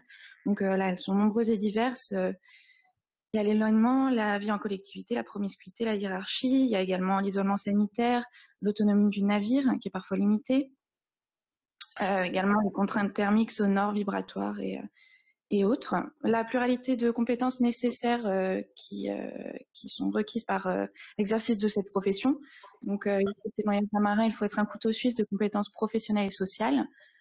Donc, effectivement, il faut avoir de nombreuses compétences techniques, mais également une formation médicale, une formation d'extinction au feu, une formation au niveau de la sécurité, mais également des notions en termes de management et sociales. Les différences de point de vue, puisque étant donné que les proches du marin et le marin évoluent dans des environnements différents, ils vont en conséquence avoir une vision de la situation qui est totalement différente. Dans la deuxième partie, j'évoque les deux hommes distincts que devient parfois le marin en évoluant dans 2 mondes différents. Donc tout d'abord les statuts différents qu'occupe le marin, qui n'est plus seulement père, mari ou frère, mais qui est aussi commandant, second ou bosco. D'ailleurs, pour certaines fonctions, on nommera la personne par son grade et plus vraiment par son prénom. Donc en embarquement, on rentre dans une hiérarchie clairement établie qui diffère de la maison. Ça, c'est le témoignage d'un marin, encore une fois. Les différences de comportement donc, qui sont diverses, on peut parler d'autorité et de directivité accrue. Ensuite, je tente de lister les facteurs qui suscitent ce changement du comportement, donc, qui reviennent finalement aux conditions de vie que j'ai citées précédemment. Les différences physiques et physiologiques, bon, là, je parle du sommeil, des rêves, de l'alimentation. Modification du mode de vie, là, ça concerne le tabagisme, le sport, la tenue vestimentaire, etc. Séparation mentale terre-mer, c'est donc là dans cette partie, j'évoque le fait que certains marins ressentent le besoin de réellement établir une coupure entre leur vie professionnelle et leur vie personnelle terrestre, ce qui leur semble parfois nécessaire. D'un monde à l'autre, une transition nécessaire. Alors dans le témoignage ci-dessous, on aborde la préparation que certains marins ressentent nécessaire avant un départ, puis l'atterrissage après un débarquement. Dans la troisième partie, finalement, c'est pour rassembler les deux premières. Bien que le marin évolue dans deux mondes différents et qu'il devienne en conséquence parfois deux hommes différents, il ne va vivre qu'une seule vie.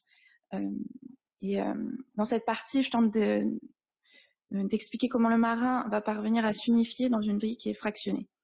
Donc tout d'abord, j'aborde les motivations du marin qui parfois sont un petit peu fantasmées pour le voyage, la navigation, la mort de la mer, et parfois beaucoup plus pragmatiques concernant le salaire, les congés, la formation. L'accomplissement professionnel en deuxième partie, puisque 88% des marins estiment s'accomplir ou accroître l'estime d'eux-mêmes grâce à ce métier. L'équilibre entre deux vies, puisque certains marins parviennent effectivement à trouver un équilibre entre leur vie professionnelle et leur vie personnelle qui sont bien distinctes. La frustration créée par certains embarquements leur permet d'apprécier d'autant plus les choses qui deviennent parfois routinières lorsqu'on est à terre au quotidien. Partir pour mieux revenir, c'est parce que certains marins, même s'ils ressentent des frustrations assez importantes, ne parviennent pas à s'adapter à un travail qui serait terrestre et donc sédentaire, et vont ressentir le besoin régulièrement de partir puis de revenir parce qu'ils se sont créés une dynamique de vie, mais aussi parce qu'ils vont ressortir une sorte d'insatisfaction envers la situation actuelle après avoir profité évidemment des plaisirs de chaque situation. Et en dernier, un métier parfois compliqué à gérer puisqu'évidemment il comporte des difficultés bien particulières. Donc j'évoque le rallongement de certains embarquements, l'instabilité des plannings, les conditions de vie particulières qu'on a citées précédemment, donc avec les contraintes sonores, vibratoires et thermiques. Voilà. Concernant ma soutenance, j'ai décidé de poursuivre l'étude en comparant le métier de marin avec des métiers qui impliquent également un éloignement plus ou moins régulier et plus ou moins étendu. Ainsi, je me suis posé cette question, quelles sont les conséquences de l'éloignement sur la vie d'un homme? Pour répondre à cette question, de la même façon que pour mon mémoire, j'ai interrogé plusieurs personnalités en leur posant exactement les mêmes questions qu'aux marins pour que la comparaison soit plus équivoque. Donc, dans un premier temps, j'ai interrogé Isabelle Autissier, qui est une navigatrice française. Je l'ai contactée via un biais professionnel par téléphone.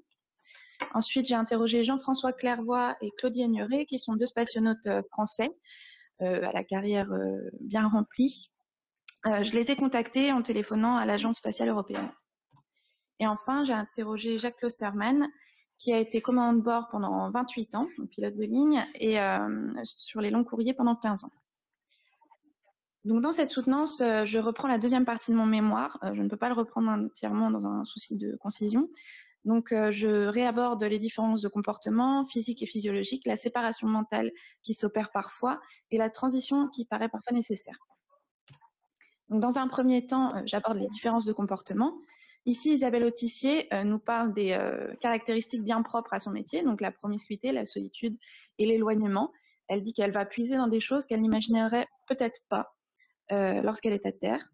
Donc ce sont des caractéristiques que les marins vont également soulever. Pour la plupart d'entre eux, la vie en collectivité, l'éloignement, la hiérarchie et la promiscuité sont susceptibles de modifier leur comportement. Alors la vie en collectivité, puisque forcément, lorsqu'on vit avec d'autres personnes, on va adapter notre comportement pour mener à bien la mission et avoir de bonnes relations sociales.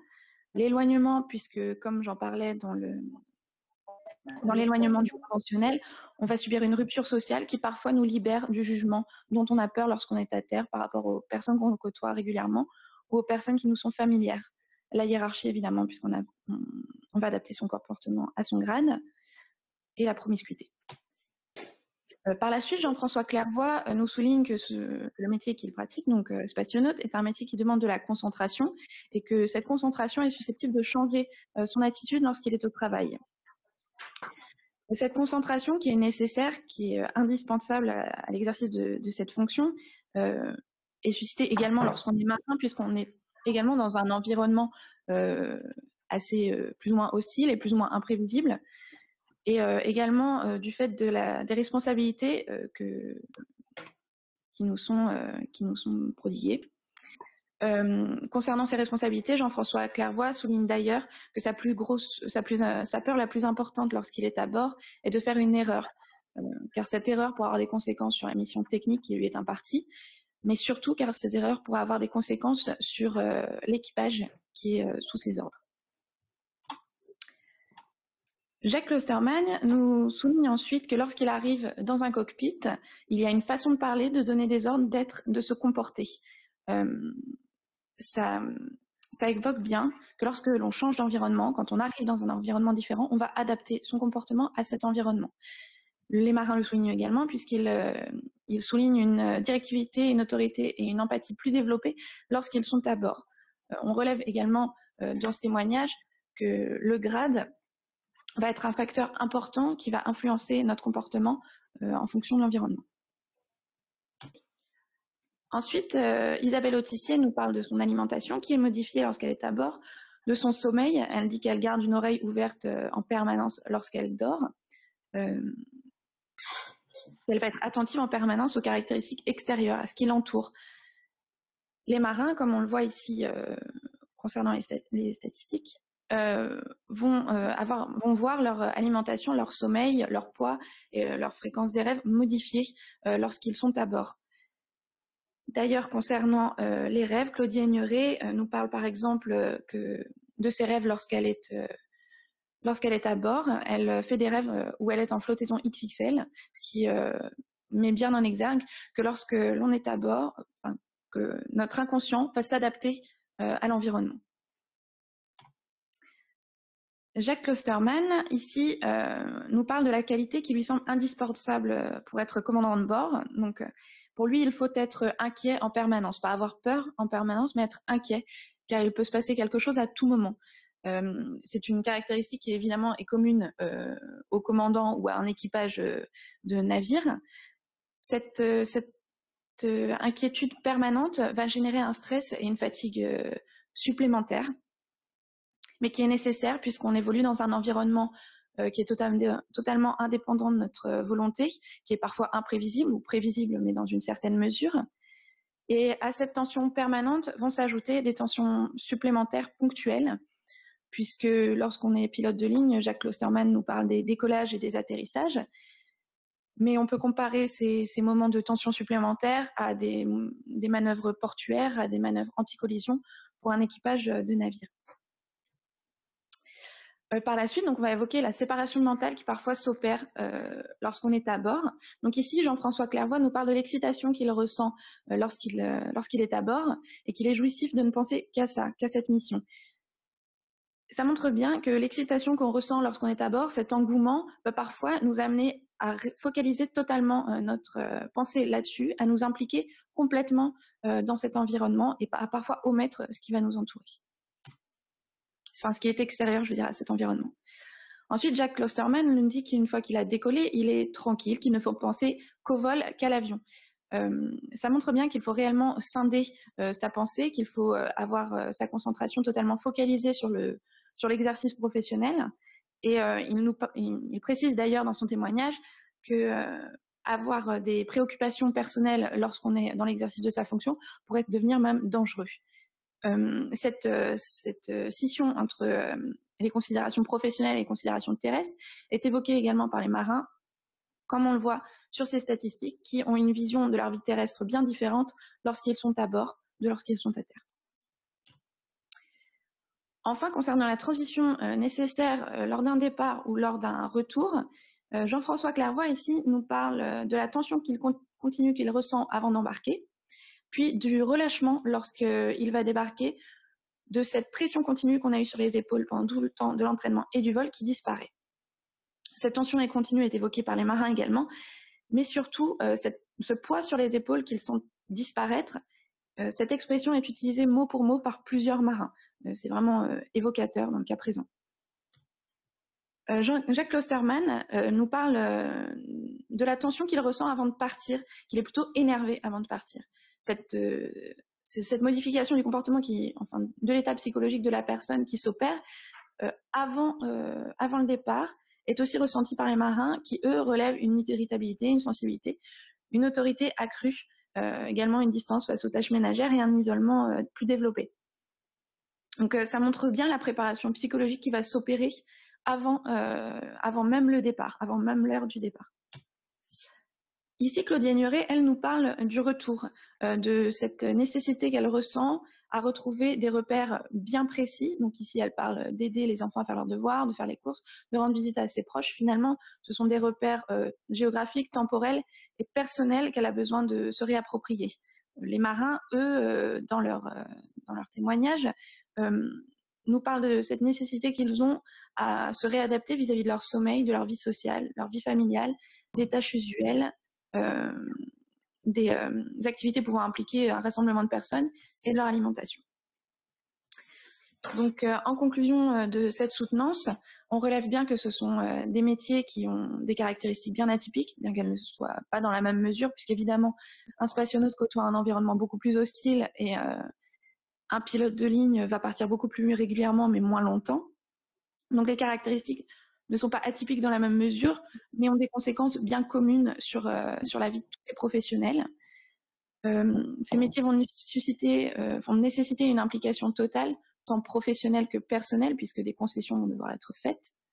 Ce sont des métiers de passion, pas seulement pour l'aventure technique qui s'y passe, mais également pour l'aventure sociale qui s'y déroule.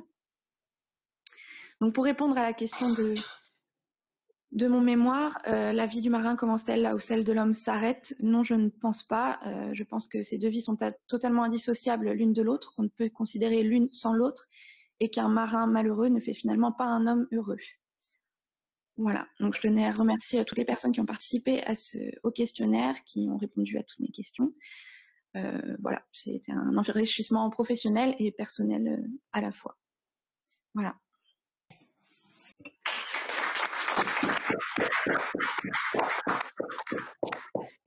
Merci Marie pour cette très intéressante présentation. Voilà, alors est-ce que parmi le Propeller Club du Havre, vous avez des questions? Monsieur Perrotte. Ah, attendez. Il faudrait que vous remettiez votre son, votre micro, Monsieur Perrotte. Pardon.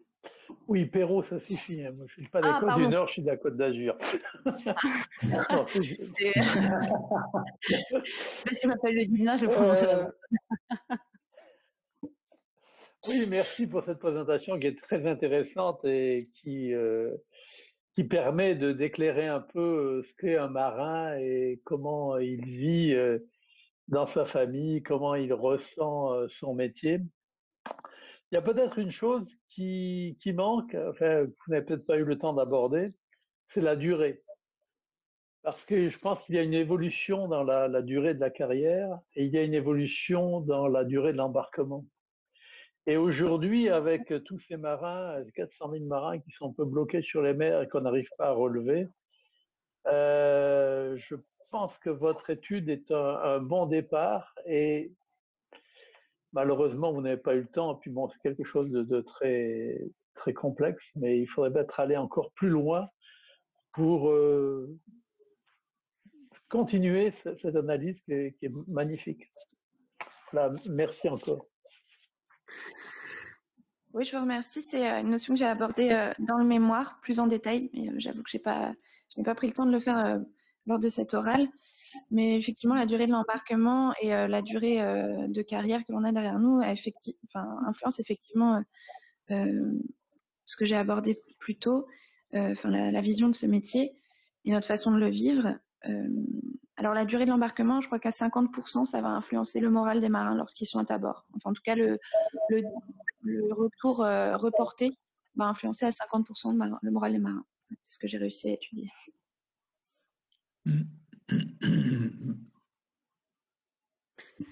Parfait.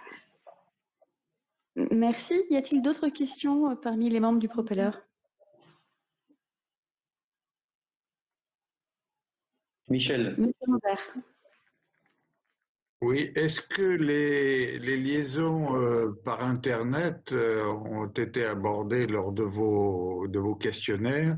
Liaisons avec la famille, est-ce que ça revenait souvent dans les préoccupations des marins?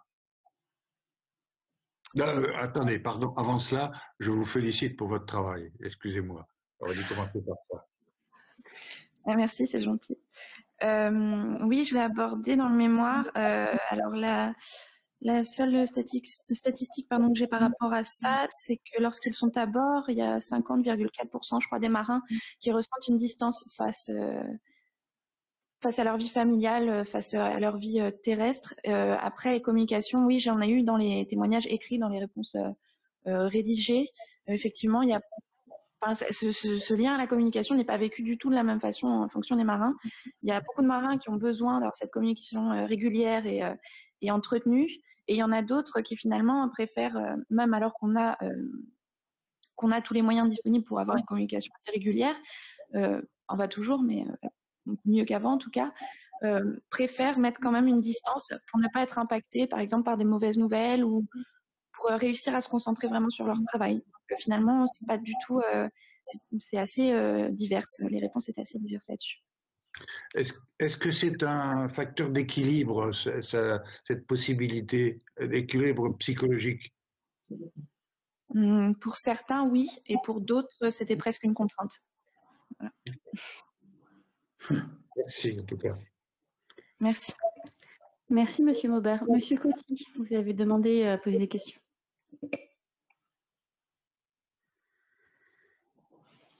Monsieur Coty, vous pourrez mettre votre micro en mode marche.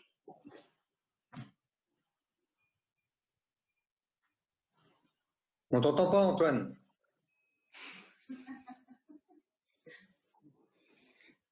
Non. Il est bloqué, là. Monsieur Coty, pouvez-vous mettre en route votre micro, s'il vous plaît? On ne vous entend pas.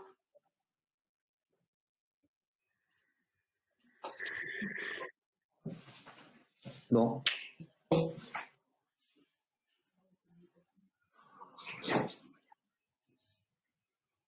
Ah, on a même perdu Monsieur Coty. On l'a perdu. En attendant qu'il revienne, est-ce que Monsieur Klostermann, Madame Grégoire, Monsieur Livet, vous avez des questions à poser à Marie? Monsieur Klostermann, oui. Alors, tout d'abord, félicitations pour ce travail de recherche et de traitement de données important. 600 questionnaires récupérés, c'est quand même c'est un beau travail. Ma question, tout à l'heure, sur une de vos diapos, vous nous avez cité un marin qui dit quelque part, quand on est en mer, on apprécie d'être à terre, et quand on est à terre, on apprécie d'être en mer. Enfin, ou quelque chose comme ça. Et alors finalement, est-ce que les marins sont des déséquilibrés, qui savent jamais où ils se trouvent et qui pensent toujours que l'herbe du pré d'à côté est plus verte? Pour certains, alors j'utiliserai pas le mot déséquilibré, mais dans une recherche permanente plutôt, oui. Il y a certaines personnes, oui, qui enfin, il y a certains marins, mais je pense que c'est pas particulièrement spécifique des marins, mais puisqu'ils se sont habitués à cette dynamique de vie, ça devient vraiment ancré dans leur façon de vivre. Mais il y a certains marins, oui, qui recherchent en permanence la satisfaction dans la situation dans laquelle ils ne sont pas. Donc finalement, pendant le premier mois d'embarquement, on est très heureux. Pendant le premier mois à terre, on est très heureux. Et puis, au bout d'un certain moment, lorsqu'on a bien lorsqu'on s'est satisfait de tous les plaisirs qu'on peut retrouver dans chaque situation, on aspire à repartir dans l'autre. Donc, ça a déjà été évoqué dans d'autres études où finalement ils expliquent ça par un désir d'ailleurs, une sorte d'insatisfaction un petit peu perpétuelle. Voilà. Merci. Merci, Monsieur Kloosterman. Monsieur Cossy, vous êtes revenu. Vous pouvez poser votre Est-ce que vous m'entendez? Oui, tout à fait. Vous m'entendez? Oui, je voulais simplement demander si il y avait une approche particulière en fonction de la nationalité des marins, parce qu'il y a des pays qui sont, je dirais, de culture maritime très forte, d'autres un peu moins, et en fonction de la nationalité, est-ce que c'est un point, enfin c'est une étude qui est franco-française uniquement, ou est-ce qu'on peut retrouver ça un petit peu pour tout type de nationalité? Alors, c'est une étude qui est uniquement française parce que j'avais commencé à faire des questionnaires pour les marins étrangers. Donc, il y a eu des Indiens, des Russes et des Philippins à répondre. Mais en fait, le travail était très vaste parce que c'est pas du tout la même considération du métier en fonction des nationalités. Et qui plus est, j'avais pas beaucoup de réponses. J'arrivais pas à avoir beaucoup de réponses pour que ce soit significatif. Donc, je pense qu'il faudrait peut-être faire une autre étude pour que ce soit vraiment représentatif pour d'autres nationalités, parce que je pense que c'est pas du tout les mêmes considérations. Voilà. Donc pour l'instant, c'est uniquement une étude française. Qui risque d'être une vaste étude, parce que je pense que selon les pays, il y a probablement des approches, des cultures différentes. Ouais. Mais je voulais également vous remercier pour votre présentation. Merci.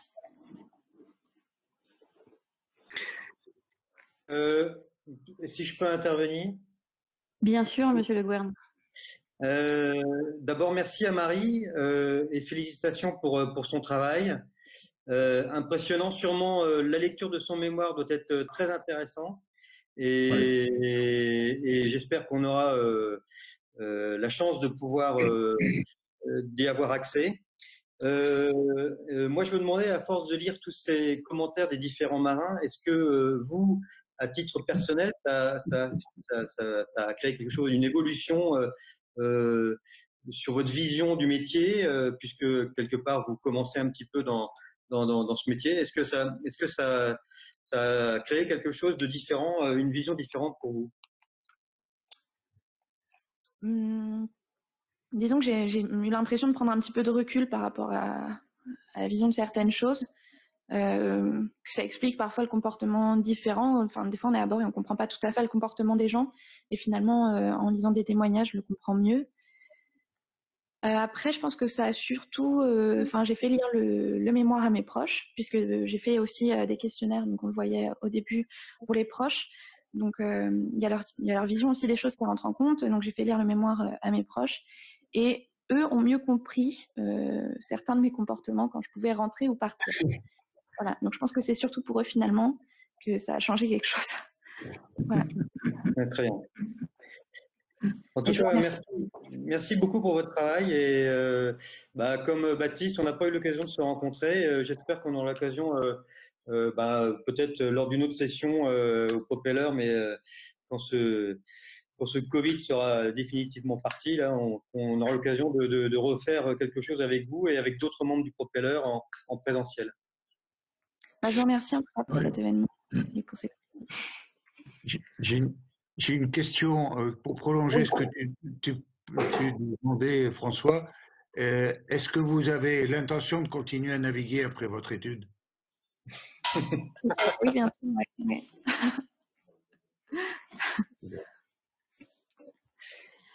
Merci. Vous avez dû aussi avoir des réponses un peu surprenantes, non? Parfois, ça a dû quand même être...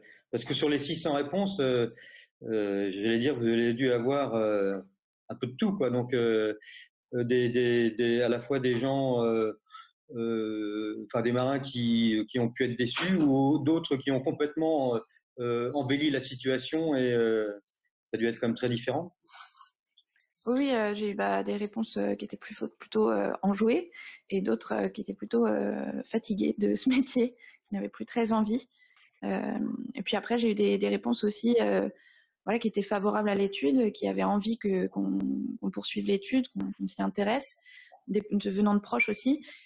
Et après, j'ai eu d'autres réponses qui trouvaient l'étude plutôt insignifiante.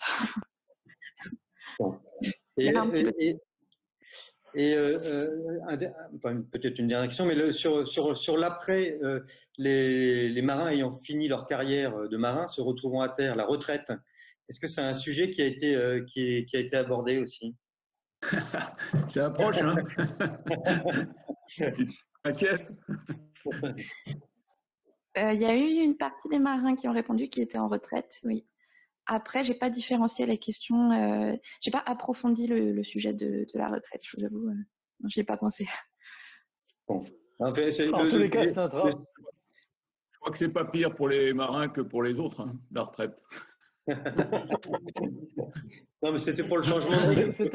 C'est le changement de rythme qui était. Oui. C'est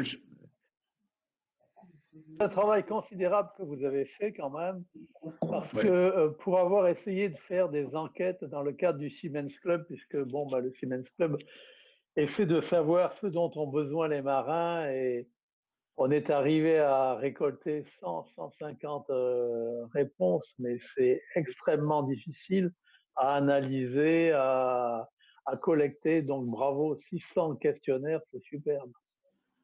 Merci. Merci, Monsieur Perrault. Donc, je transmets juste un message de Maître Marguet qui vous dit bravo à tous les trois. Je viens de suivre les 3 présentations. Bravo aux 3 lauréats. Voilà. Maître Marguet qui s'intéresse beaucoup aux travaux aussi, puisqu'il est venu assister à une soutenance quand on pouvait encore les faire en présentiel. Donc voilà, je le remercie de l'intérêt qu'il porte aux travaux de nos étudiants. Et Monsieur Livet avait un petit mot à dire, non? Pardon. Non, pardon. Non, c'est juste pour, mais ça vient d'être dit, c'est au vu du nombre de retours, donc 600 retours, j'allais dire, je ne sais pas si l'étude est insignifiante, mais en tout cas, le sujet a été d'intérêt pour avoir un si grand nombre de retours. Donc, c'est sûr. Mais ça a été dit. D'accord. Merci, Monsieur Livet. Alors, avant de laisser le mot de la fin au Propeller Club, je voudrais redonner la parole à Madame Caroline Grégoire, qu'elle clôture au nom de l'ENSEM cette présentation. Merci Gersand. Après les merci et les félicitations, moi j'ai une petite curiosité pour vous qui rejoint certaines questions qui ont été posées. Y a-t-il un lien, et là on va vous donner la parole très rapidement l'un à l'autre, vous ouvrez les micros, y a-t-il un lien entre votre sujet de mémoire et votre prise de poste, votre futur, votre embauche, votre métier de demain?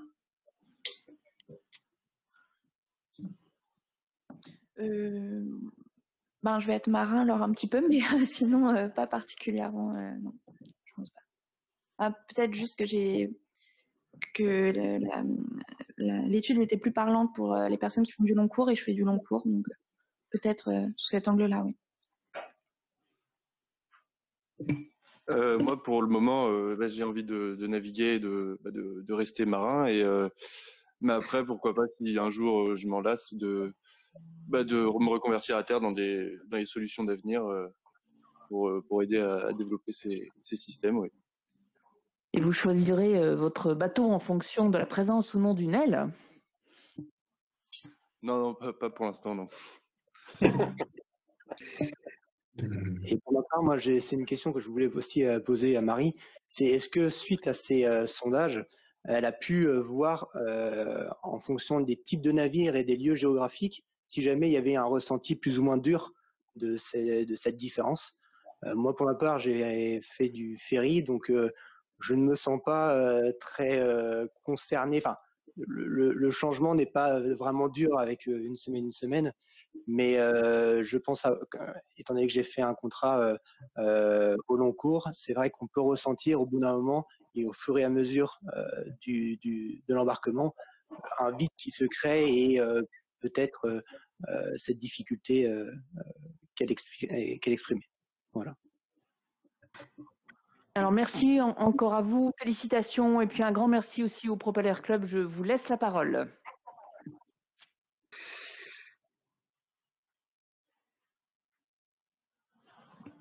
Bon, alors c'est moi qui prends la parole, José, alors ou...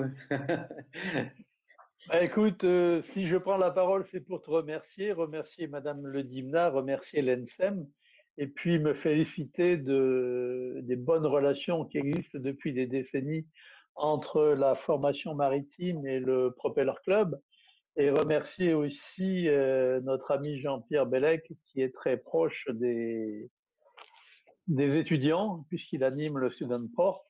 Merci aussi à Bernard Marguet, qui n'a pas réussi à nous joindre en présentiel, mais qui nous écoute, pour avoir eu l'idée de créer ce prix-là.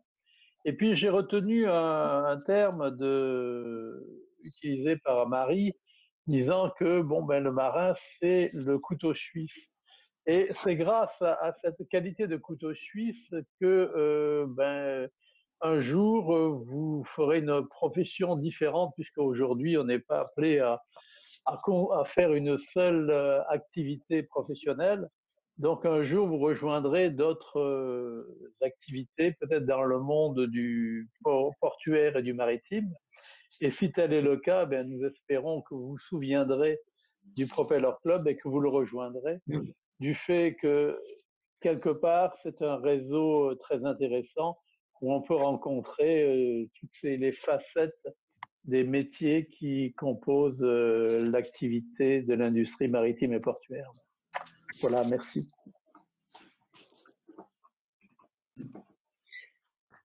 Écoute, moi je peux rajouter un petit mot. José, d'abord, tu as tout dit. Et je remercie bien sûr Madame la directrice, Madame Grégoire, Madame Gersand, l'ensemble des professeurs pour le travail qui a été fourni, bien sûr nos lauréats. Et j'espère qu'on va continuer à maintenir ce lien avec les élèves. C'est pas toujours très facile. On essaye d'aller vers eux. On aimerait aussi finalement que ils ont des tas d'idées, les élèves, et on est toujours les premiers à vouloir les aider si c'est possible. Quand ils sont force de proposition, c'est assez facile pour nous de les suivre et de les accompagner. Et j'espère qu'on continuera sur cette voie-là prochainement grâce au Student Port. Et puis peut-être qu'on aura de plus en plus d'élèves qui rejoindront aussi le Student Propeller. On reçoit régulièrement des élèves lors de nos sessions et c'est un vrai plaisir pour nous à chaque fois de voir des jeunes qui s'intéressent à tout ce qui se passe dans le monde maritime. Et, on s'en réjouit à chaque fois. Voilà. Merci pour l'organisation en tout cas et j'espère qu'on aura l'occasion de faire ça une prochaine fois en présentiel. C'est le travail. Je suis obligé de partir au travail. Merci beaucoup. Merci encore au Propeller Club du Havre. D'abord, merci et félicitations aux 3 lauréats. Voilà, et merci encore à l'ENSEM qui permet de faire de jolis travaux et de partager leurs connaissances.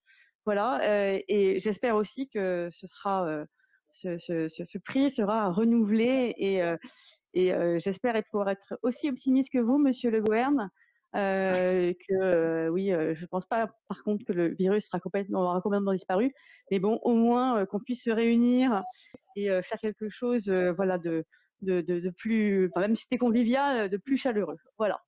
Merci en tout cas. Merci à vous. Et à bientôt. Merci. À bientôt. Merci beaucoup. Au revoir. Merci à tous. Au revoir. Au revoir.